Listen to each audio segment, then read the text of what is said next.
Hi friends, तो again my name is Anshu और आज हम बात करेंगे आपके संविधान की प्रस्तावना की, प्रिएम्बल ऑफ द कॉन्स्टिट्यूशन। तो सबसे पहले मैं आपको ये बता दूं, आपका जो संविधान बना था, ये संविधान आपका कैबिनेट मिशन जो था उसके तहत इसका निर्माण हुआ था। कैबिनेट मिशन के तहत।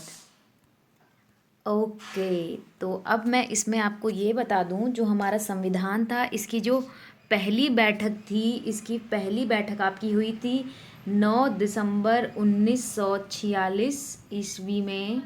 और साथ ही साथ ये जो बैठक हुई थी ये आपकी न्यू दिल्ली में हुई थी।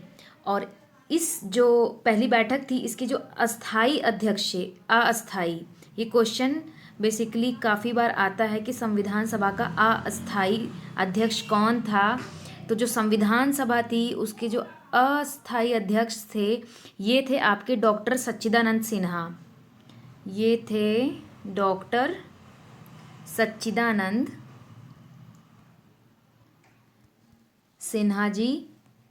और साथ ही साथ इसकी जो दूसरी मीटिंग हुई थी वो हुई थी आपकी 11 दिसंबर 1946 को। और जो तीसरी बैठक हुई थी वो हुई थी 13 दिसंबर 1946 को। तो चलिए अब हम अपनी प्रस्तावना को देखते हैं। जो हमारे संविधान की प्रस्तावना है, प्रस्तावना को हम इंग्लिश में प्रियम्बल बोलते हैं, साथ ही साथ इसको आप उद्देशिका भी बोल सकते हैं अगर कहीं भी उद्देशिका है। उद्देशिका। ओके, तो चलिए हम स्टार्ट करते हैं। तो जैसा कि भारत का जो संविधान है उसकी उद्देशिका कुछ इस प्रकार है। हम भारत के लोग भारत को एक संपूर्ण प्रभुत्व संपन्न समाजवादी पंथ निरपेक्ष लोकतंत्रात्मक गणराज्य बनाने के लिए तथा उसके समस्त नागरिकों को सामाजिक, आर्थिक और राजनीतिक न्याय। न्याय कितने प्रकार का है? 3 प्रकार का है। सामाजिक है, आर्थिक है और राजनैतिक है। विचार, अभिव्यक्ति, विश्वास, धर्म और उपासना की स्वतंत्रता। और स्वतंत्रता हम कितने प्रकार की दे रहे हैं? 5 प्रकार की। विचार, अभिव्यक्ति, विश्वास, धर्म और उपासना। साथ ही साथ प्रतिष्ठा और अवसर की समता प्राप्त कराने के लिए, समता 2 प्रकार की है, प्रतिष्ठा और अवसर की, तथा उन सब में व्यक्ति की गरिमा और राष्ट्र की एकता और अखंडता सुनिश्चित करने वाली बंधुता बढ़ाने के लिए दृढ़ संकल्प होकर अपनी इस संविधान सभा में आज तारीख 26 नवंबर 1949 ईस्वी, मतलब जो हमारा संविधान था वो आपका, उसकी जो उद्देशिका थी ये आपकी 26 नवंबर 1949 को इसे हमने लागू किया। मिति मार्गशीर्ष शुक्ला सप्तमी संवत 2006 विक्रमी को एतद द्वारा इस संविधान को अंगीकृत, अधिनियमित और आत्मार्पित करते हैं। तो ये है संविधान की उद्देशिका या प्रस्तावना या प्रिएम्बल। इसके बाद हम देखेंगे अब।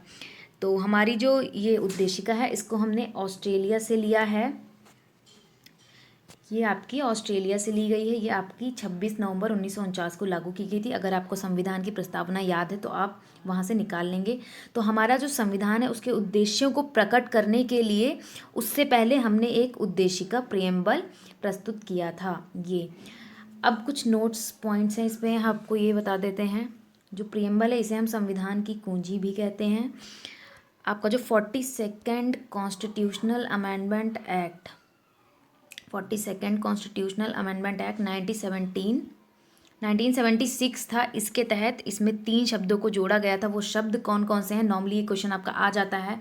वो थे आपके समाजवादी, धर्मनिरपेक्ष और अखंडता। तो इन 3 शब्दों को जोड़ा गया था।